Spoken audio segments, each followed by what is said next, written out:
स्वागत है आप सभी का हमारे एक और बेहतरीन वीडियो में। आज के इस वीडियो में हम पढ़ने वाले हैं डायरेक्ट नरेशन से जुड़ी हुई हर एक बात। सबसे पहले हमारा आता है क्या, डायरेक्ट नरेशन के क्या आता है दोस्तों, डायरेक्ट नरेशन के मुख्य बिंदु। तो इसमें मुख्य बिंदु हमारे क्या, तीन ही है दोस्तों। कितने? तीन ही है मुख्य बिंदु।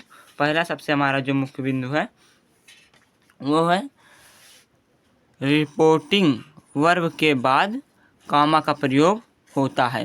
यानी कि जो एक रिपोर्टिंग वर्ब रहेगा उसके बाद में कॉमा का प्रयोग होता है। उसके बाद दूसरा मुख्य बिंदु है रिपोर्टेड स्पीच को हम इन्वर्टेड कॉमा के अंदर लिखते हैं। जो रिपोर्टेड वर्ब होता है उसे हम क्या, इन्वर्टेड कॉमा के अंदर लिखते हैं। इसके बाद में हमारा है क्या, रिपोर्टेड स्पीच का पहला अक्षर कैपिटल लेटर का होता है। यानी कि ये जो इन्वर्टेड कॉमा के अंदर का होता है उसे हम पहला अक्षर जो होता है कैपिटल लेटर में होता है। क्या होता है दोस्तों? कैपिटल लेटर में होता है। इसके बाद में हमारा आता है क्या, डायरेक्ट से इनडायरेक्ट में बदलने का नियम। इसे भी हम देख लेते हैं। इसमें कितना 7 पॉइंट है। तो पहला पॉइंट हमारा जो है रिपोर्टिंग वर्ब के बाद कॉमा का प्रयोग होता है। यानी कि जो इतना रिपोर्टिंग वर्ब होता है उसके बाद में कॉमा, इन्वर्टेड कॉमा का प्रयोग होता है। इसके बाद दूसरा पॉइंट हमारा है इन्वर्टेड कॉमा को हटा देते हैं। जो हमारा इन्वर्टेड कॉमा होता है उसे हम हटा देते हैं। इसके और भी अगली पॉइंट में हटाने के लिए किसका प्रयोग होता है उसे का चर्चा किया हुआ है। इसमें तीसरा पॉइंट हमारा है रिपोर्टिंग वर्ब का टेंस कभी नहीं बदलता। मतलब कि जो पहला वाला होता है वो बदलता नहीं। जैसे कि सेड होगा तो उसे हम टोल्ड में बदल देते हैं, ऐसे हमारा होता है। फिर हमारा चौथा पॉइंट जो है रिपोर्टिंग वर्ब सेड टू को हम किसमें, रिक्वेस्टेड स्पीच के अनुसार टोल्ड में, आस्क या रिक्वेस्टेड या ऑर्डर्ड या विश्ड या कास्टड में आदि में बदल देते हैं। इसके बाद में हमारा पांचवा पॉइंट है इन्वर्टेड कॉमा को हटाने के लिए हम किसका, कंजक्शन दैट, इफ, वेदर या टू का प्रयोग करते हैं। किसका? टू का प्रयोग करते हैं। इसके बाद में हमारा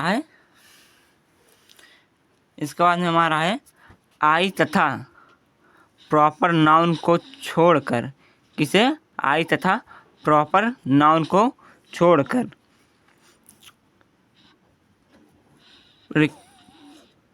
रिपोर्टेड स्पीच का पहला अक्षर कैपिटल में होता है। यानी क्या, कैपिटल में होता है या लिखा जाता है।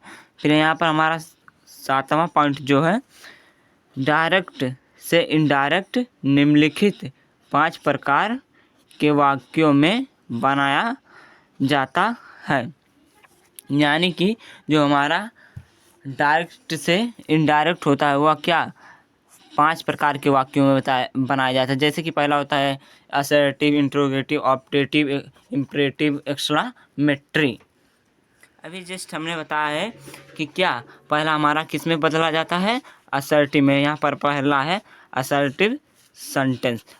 असर्टिव सेंटेंस हमारा 2 वाक्य आएगा, एक अफर्मेटिव में रहेगा, एक निगेटिव में रहेगा। ये दोनों भी हो सकते हैं। इसके बाद में हमारा दूसरा क्या है, इंट्रोगेटिव। यानी कि वाक्य के बाद में क्या, ऐसे करके प्रश्नवाचक शब्द रहेगा तो उसी को हम क्या, इंट्रोगेटिव सेंटेंस कहते हैं। इसके बाद में ऑप्टेटिव है। ऑप्टेटिव सेंटेंस हमारा तीसरा है। चौथा हमारा इम्परेटिव सेंटेंस है। और पांचवा हमारा क्या है, एक्सक्लामेटोरी सेंटेंस। इन्हीं 5 वाक्यों में हमारा डायरेक्ट इनडायरेक्ट पढ़ेंगे हम लोग अगली वीडियो में पढ़ेंगे। अगली वीडियो में हम क्या पढ़ेंगे दोस्तों, पर्सन चेंज करना और पर्सन चेंज करने का चार्ट, और एक सिंपली मेंशन बट्टे वाला जो होता है 1 2 3 वाला, उसका हम ट्रिक पढ़ेंगे। क्या पढ़ेंगे? ट्रिक। थैंक यू दोस्तों वीडियो देखने के लिए।